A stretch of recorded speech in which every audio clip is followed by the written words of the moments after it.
We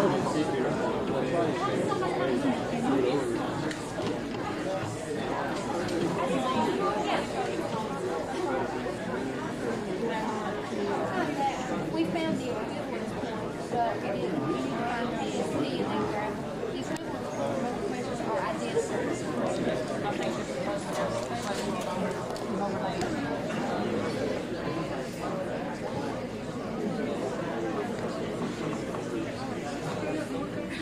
I forgot the gavel that I normally use for my natural science class. I was waiting for Kentucky people. They went to the bathroom downstairs. My name is Tom Beebe. I'm the chair of the Korea College Chemistry Department.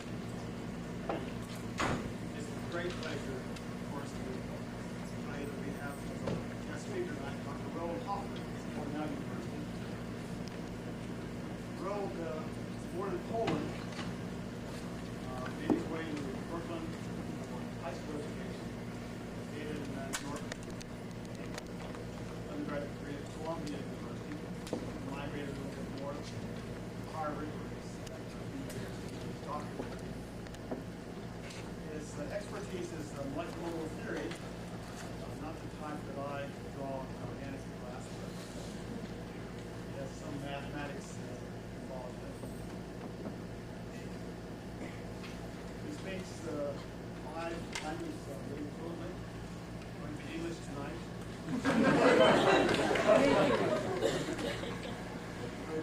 He was awarded a Nobel Prize in 1981.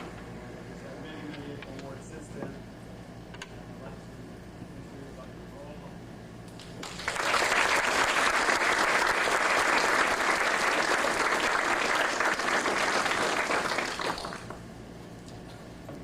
I'm very happy to be here. I especially value my association. I like Cornell. I don't know that. This is part of why I'm here. What I'm going to talk about tonight is kind of empirical inquiry into what one subculture of scientists, mainly chemists, as I perceive it, call beauty. Now, without thinking very much about it, that there are some molecules that individual chemists or the community as a whole consider to be the objects of aesthetic admiration. And what I want to explore is what such molecules are and why they are so beautiful.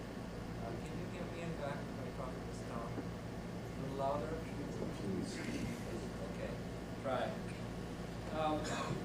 Now, in their written discourse,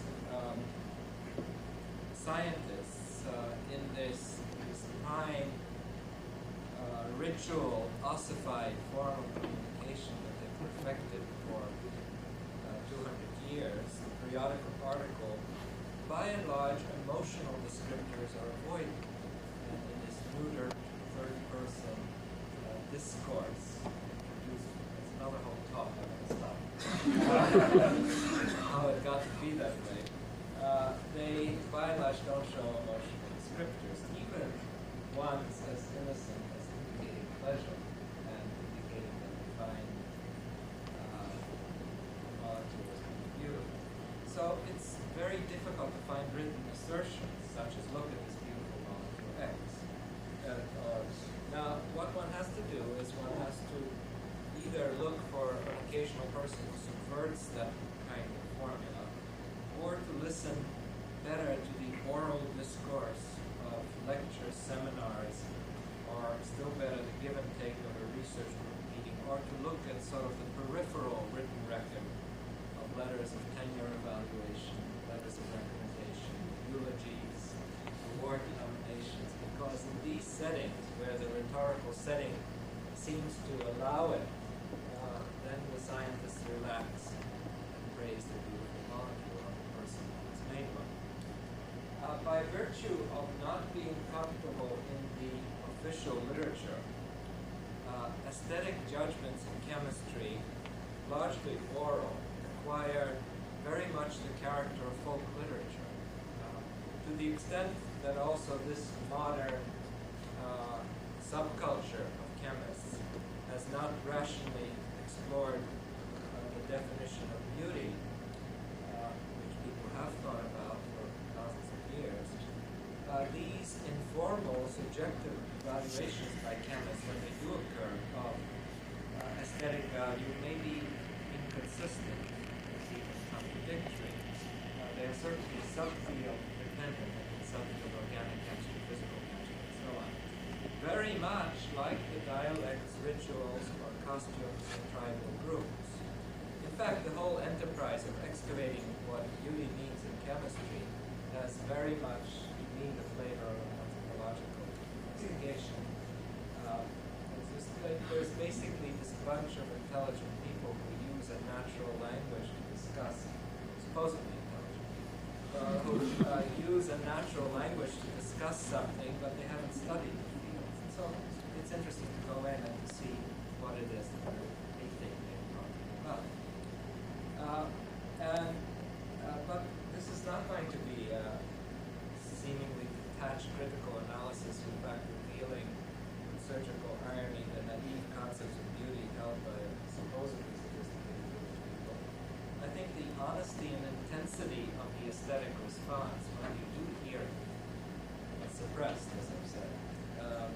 When you do hear it, when people allow themselves to express it, I think it's to be taken positively as a clue to some unformulated good, as a kind of a spiritual evidence, a kind of signpost to record, to empathize, to make connections with other aesthetic experiences, especially with the ones where we're especially allowed to feel them, which is in connection with high art.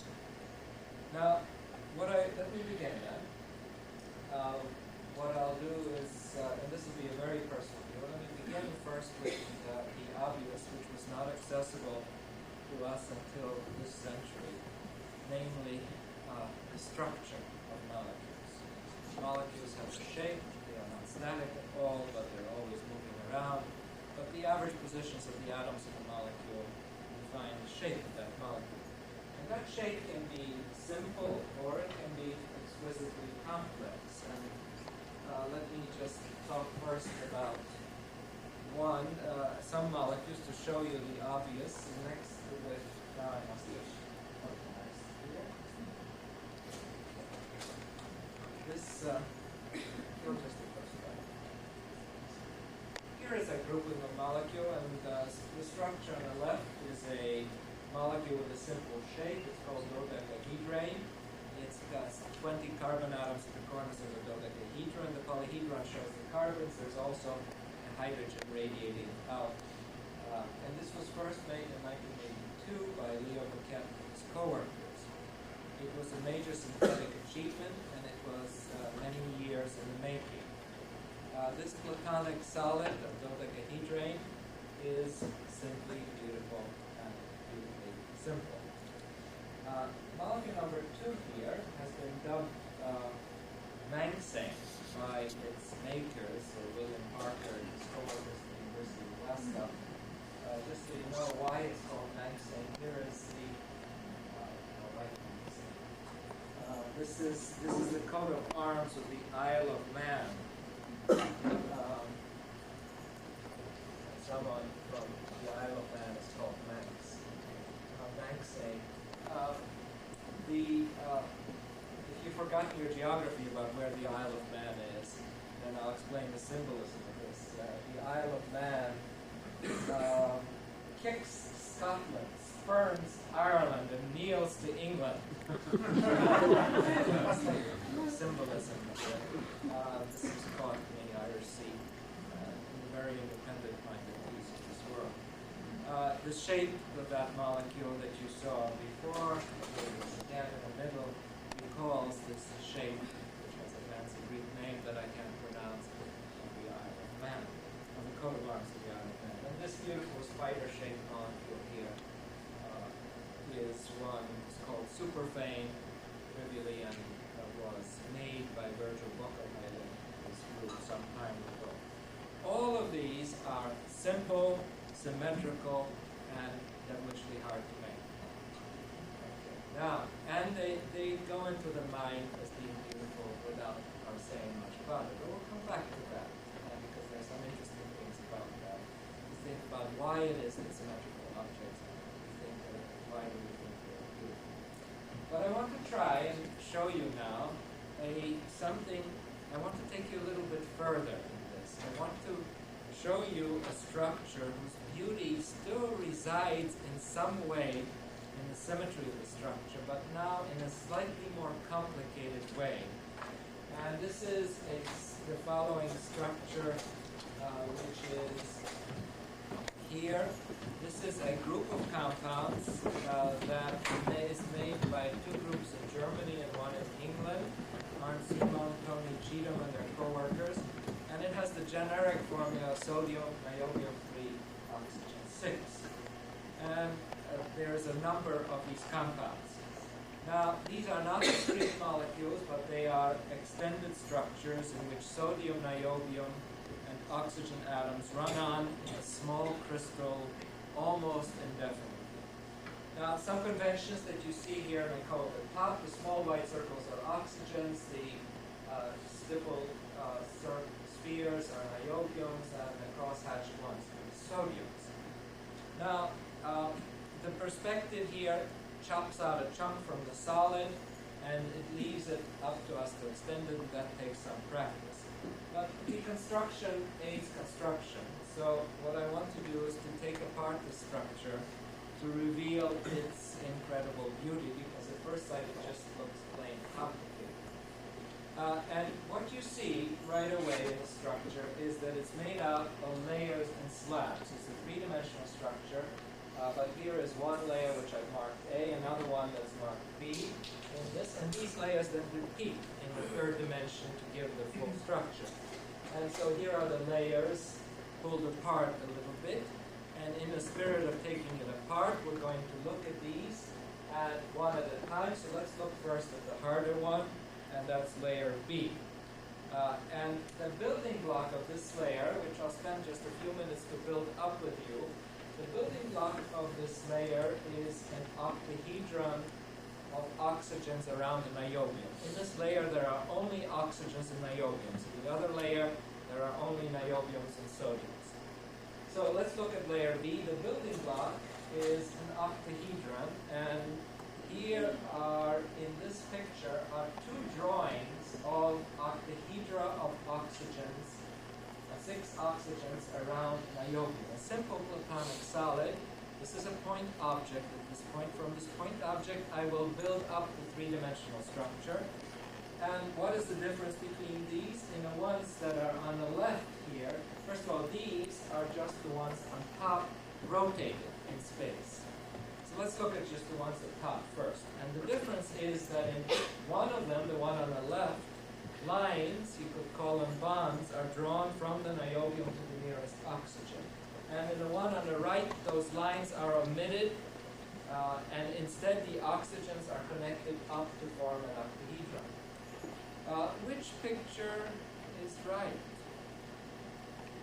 Which is the true one? I'm sorry, both are. I just looked at a piece of computer animation from the University of North Carolina, which was 36 views of an enzyme, like 30 views of Fuji. It's the same molecule, and representation of molecules is just what it is, representation, in which we choose to show to other people what we want other people to see.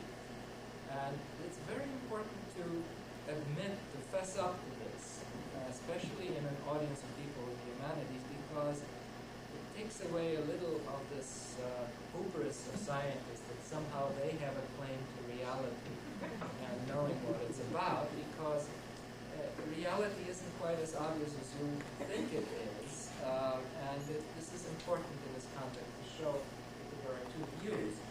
Three-dimensional models are just representations, abstractions of reality. There is no unique privileged model.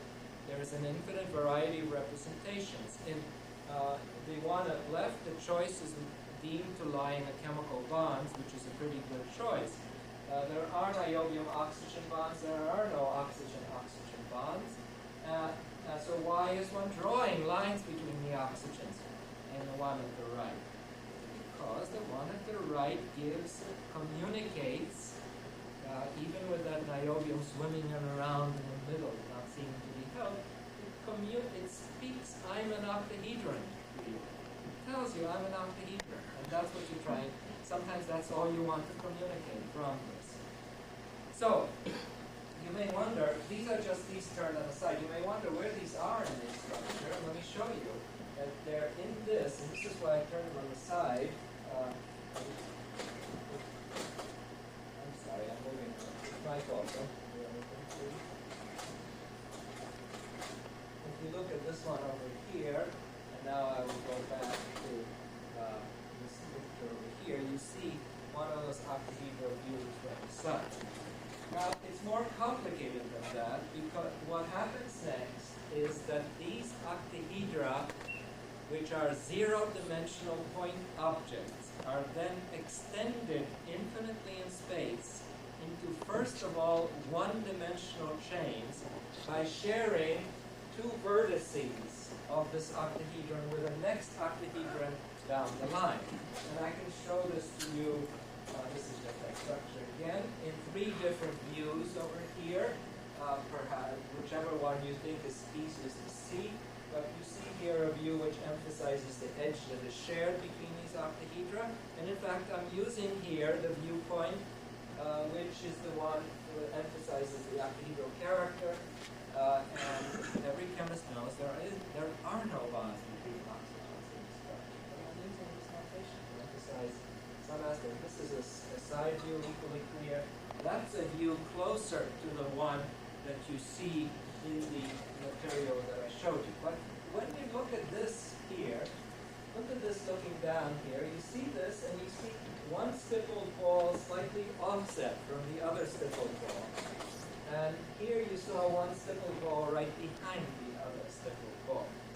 So there is a little bit of a difference, what is happened is actually emphasized here. Instead of having that ideal structure, in the real structure, there you see this view with the stippled ball slightly offset.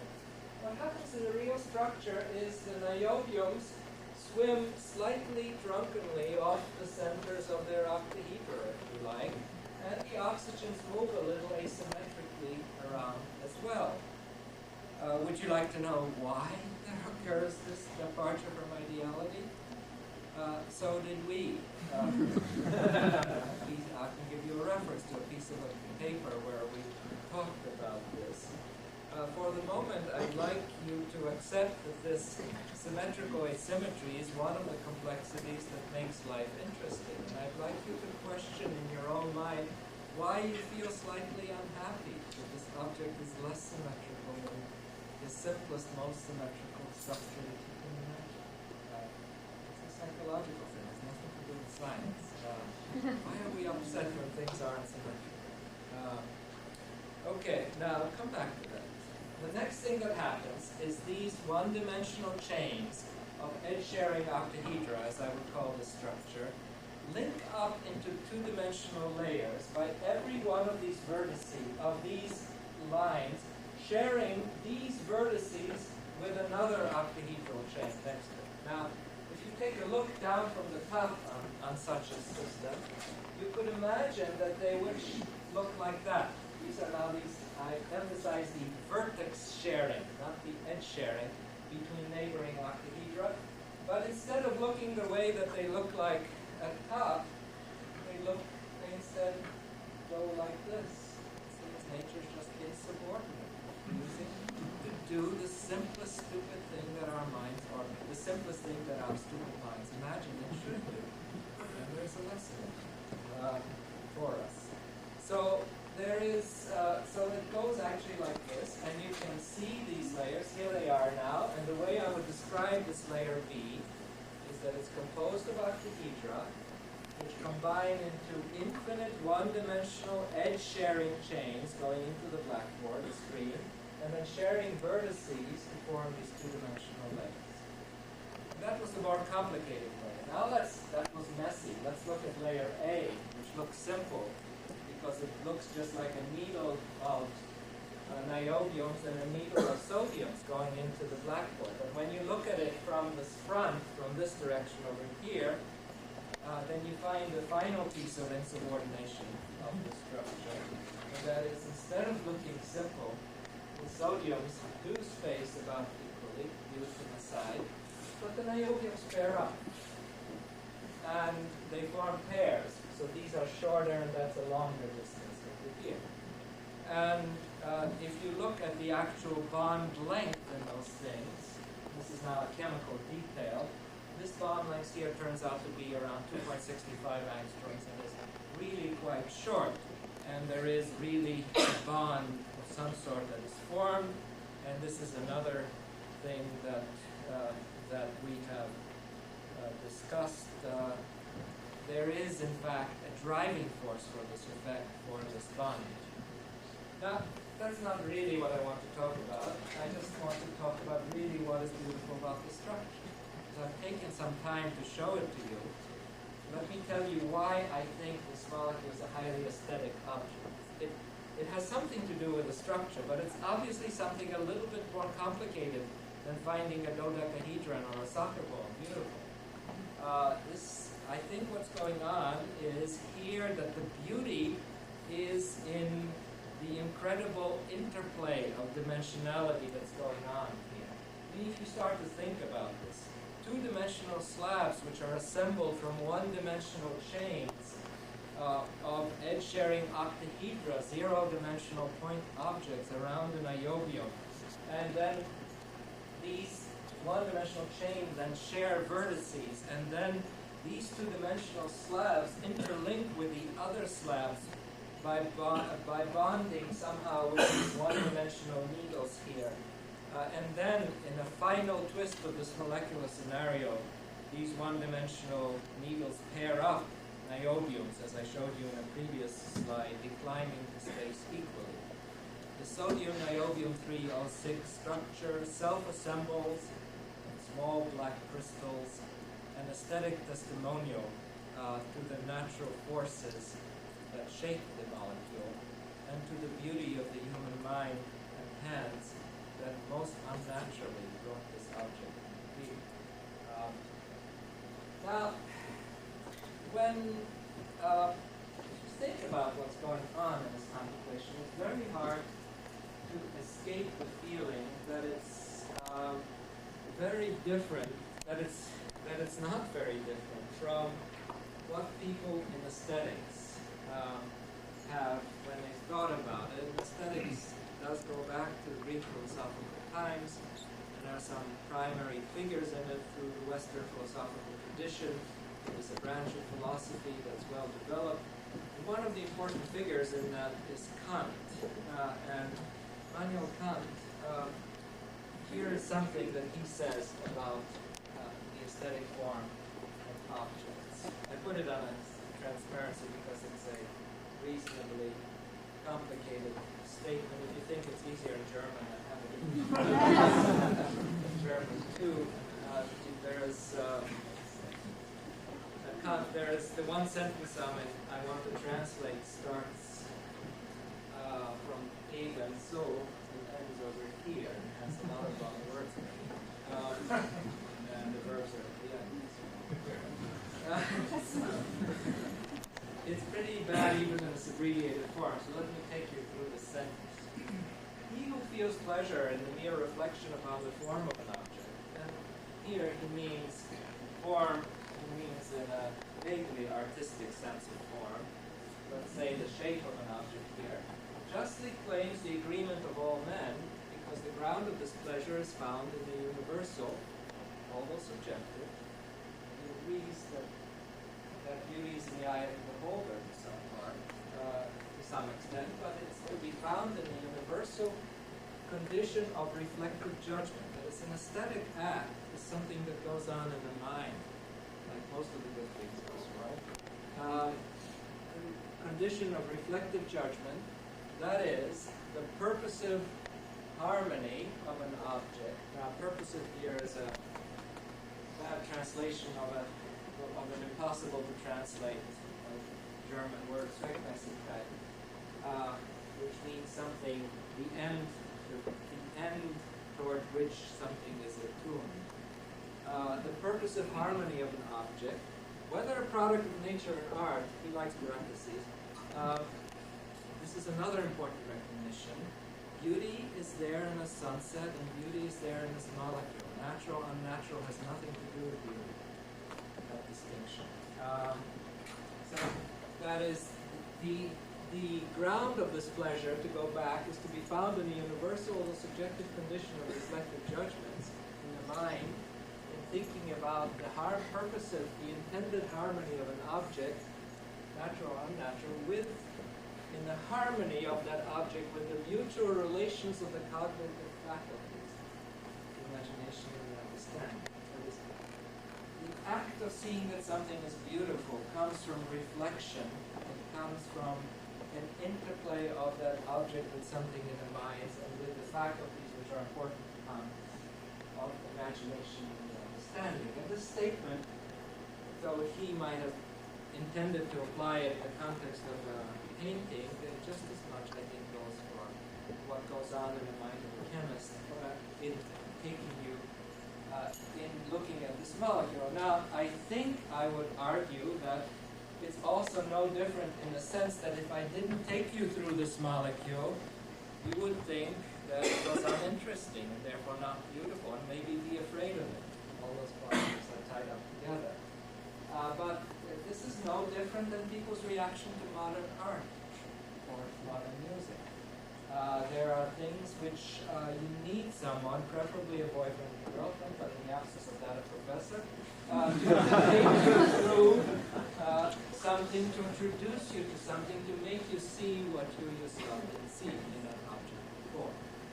And I think I, as a teacher, view my job as taking people so as they can see, so that this cognitive faculty is woken, which was always there, resident in people's minds, is woken up by the teacher-student interaction.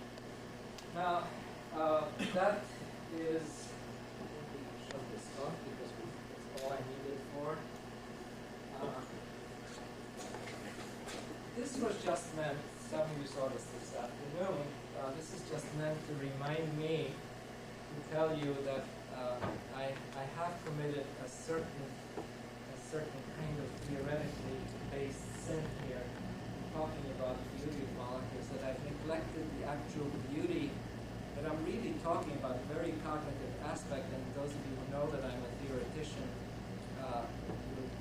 can blame it on that is I'm talking about the beauty of molecular structures. I'm not actually talking about the beauty of what you can hold in your hands, those shiny black crystals, this chemical reaction of aluminum and bromine.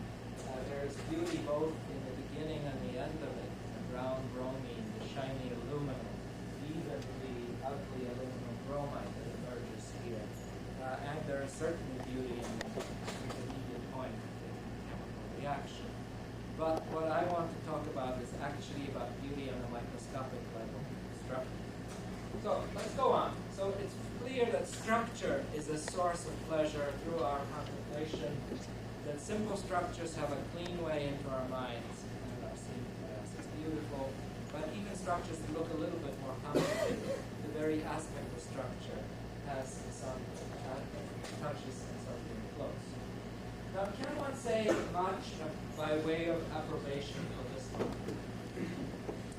I don't think so at first sight. What the heck are those dangling things here with 12 carbon chains that are going off over here? And this somewhat unsymmetrical 25 carbon loop, or this NH2 that's in the middle. This molecule, if not ugly, is at least plain. I tell you, it's not an essential component of life. This is not hemoglobin. What I showed, it is not produced in gigakilogram lots. It doesn't make money for anyone. In fact, its purpose in life is not clear. And that sentence actually contains a clue to what makes this molecule a frog that is about to become a prince. Beautiful. See, chemistry, as I've said this afternoon, is the science of molecules, or compounds it was, molecules and their transformations. And it is chemical change, the transformation of molecules, which is now comes into focus.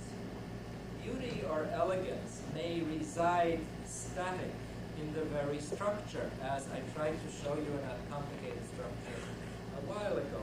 Or it may be found in the process of moving from where one was to where one wants to be. Historicity and intent have incredible transforming power. This molecule is beautiful not because of what it is, but because of where it's going. And it's because it's a waypoint, or as they say in the trade, it's a reaction intermediate. So the question becomes, quo vadis? That is, where are you going? And where we are going is to this catalyst. This is a structure which has two interlocking rings of carbon atoms, symbolized just by chains here, which are not chemically combined, but held together, as you see, as the links of a chain. Why should people want to make a molecule like this? For no particular reason. For the best reason of all, that no one else had made one before. It's a mountain to be climbed. And some people think that climbing mountains is crazy, but that molecule is there. And it was waiting to be made. So how to make a molecule like this? Supposing you set out to make a molecule. Chemistry is about making molecules. So there's a lot of things that are in common with architecture. And let me show you one strategy, which I'll call a statistical one. Now, first of all, I have to tell you about a typical chemical reaction. This is called a cyclization. Chemists have catalogs of these reactions. In this reaction, there are somehow some groups there, X and Y, and these groups, with the action of some other reagent R, are eliminated, and out comes the chain. Now, this happens for some X, Y, and R. People have found that these kinds of reactions go. Okay, now, knowing that such things go, what you're trying to do is to run such a reaction in as concentrated a solution as you can of this material, and you try to run this reaction with a chain that's fairly long. Now, if you do that, and if this reaction goes readily, then some fraction of the time, the molecules in this concentrated solution are caught, so that they are, before they're cyclized, two of them are somehow intertwined in some way, and then they cyclize, and they form the two interlocking rings, not knowing one of them that the other one is doing, what it's supposed to be doing, or not supposed to be doing. Or maybe if the ring is large enough, one of the rings forms, and swimming in the solution is another molecule that totally by chance finds itself threaded through the center of that ring, and then I need a Hindu goddess here.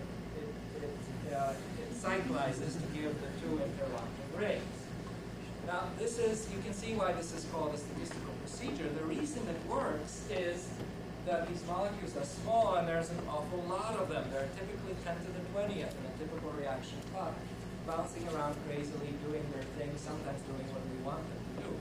And so once in a while they do this, and this is called a statistical synthesis. Now, this statistical procedure works. It was first done by Ed Wasserman around 1960, but it doesn't work very efficiently. But more important than that, once you see the statistical procedure, at least some people have a little uncomfortable feeling. It's a sort of giving in, giving up to statistics, and we somehow have a feeling that human actions should be better than a giving up to statistics. It's actually a wrong feeling, but that's another lecture about it. And we can talk about this, but there is a feeling somehow when you see a statistical synthesis that it does not exhibit control of mind over matter. It's letting things go. And so they do give you what you want some fraction of the time. But we want to do better. So what I want to show you is the first non-statistical synthesis of a catenane, and this is the most complicated point in this talk. And it starts out with a little molecular framework, which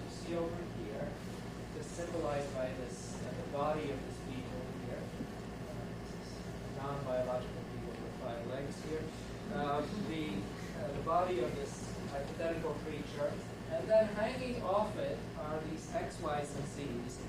And now I have to tell you something. We saw them before, what they are. These are called in chemistry a functional group. In chemistry, a functional group is a set of bonded atoms whose properties are more or less invariant from one molecule to another. The most important of these properties, they may be a color, there may be some frequency in some sort of spectroscopic measurement, there may be some contribution to the magnetism of the molecule, but the most important property is the one that's in the word, and that is their chemical reactivity, their function with respect to chemical reactions in the context of doing chemistry on the molecule. What are examples of such, how shall we call this? Another way to think about is they're like handles on a molecule. They're different shaped handles which you can grab on. That's a chemical reaction, one molecule grabbing on the handle of another one in the dark, swimming around, colliding crazily. That's what's going on there at the molecular level. And what are examples? They might be a single atom like a chlorine or a bromine or a fluorine, and it's called a halide. Or they could be a group of atoms like an OH. Those molecules which contain an OH are called alcohols. Or they may be a COOH, that makes the molecule an organic acid. Or there may be a CN, cyanide. These are different kinds of functional groups. And chemists with time have classified these groups with respect to their functionality, their reactivity, and so you can get different reactions where there's a Z. That's all there is. They're different handles. You get different reactions where there's a Z, let's say, and when there's a Y, and when there's an X. Okay. In step A, what's done from this armament of chemical reactions is the functional groups Y are subjected to an extension where a long carbon chain is inserted between the framework and the Y, and that along, let's say, 12 carbon atoms, something like that. And then in another step, a long carbon chain is extended between this and framework Z, and so now the arms of this beetle have grown. Now, in the next step, B, a cyclization reaction is run of the kind that I showed you about, by which just the Z's are cyclized, come off, but not the Y's to each other. Okay? Now, once that is done, in the next step, and this is the most difficult thing, the next step is another kind of triple cyclization, where the Y's and the X interact with each other to form a ring. So, now, I really do need a come on up. Okay. So, you've got a ring here. That's the Z. That's the ring that's been formed in the Z's. This tie is the X. Okay. Dangling off here are two arms. Grab this tie. That's the chemical reaction that's happening. And now, if these arms are small enough, then it's not comfortable to grab it both this way, but it turns out that it's comfortable for one to come up from the bottom, and the other one to come up from the top, like this. Okay, that's what's happening, and it happens for very special conditions in step C. Thank you, Tom. I didn't know this is going to happen. And this is what happens in this step.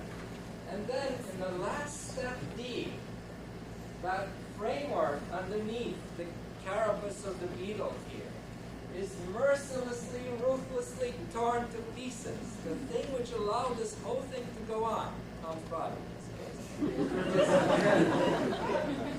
ruthlessly torn to pieces, leaving this ring, except for the piece that links it together, and this ring over here, and giving the topology of the pattern. You can follow the logic of this. It's an architectonic, structural logic. Right? It's fairly clear. It's also very clear that this is not a giving in through statistics. This is control. This is mind over matter. This is having things do what you want them to do. It's clever. And this was done by Schill and Littringhaus 25 years ago, and this was the first synthesis of a catenin, and I think now you'll see what this molecule is. That is, it's got the long arms here, it's got this ring formed, it's got this functionality here. This is called the amino group. And these chlorides over here are ready to condense with this amino group to form in the important crucial step, that topology of the chemical. And so the molecule by itself is not interesting. The molecule is interesting only in the context of what's going to happen to it, or of the design that goes through it. The arrow goes through the molecule. That's why it's interesting. It's on the way to something. Now, there is a lot more to talk about here, so much more. As I told you, this building has architectonic features in this. That's very obvious. One of the things that is a difference between this kind of a building is this is not a building where you can put in your hands and hold the two things together to count. You throw these things in a pot, and this is why the question of when is chance at work is complicated. You throw the things into a pot, and are subject only to the strong dictates of entropy, of free energy.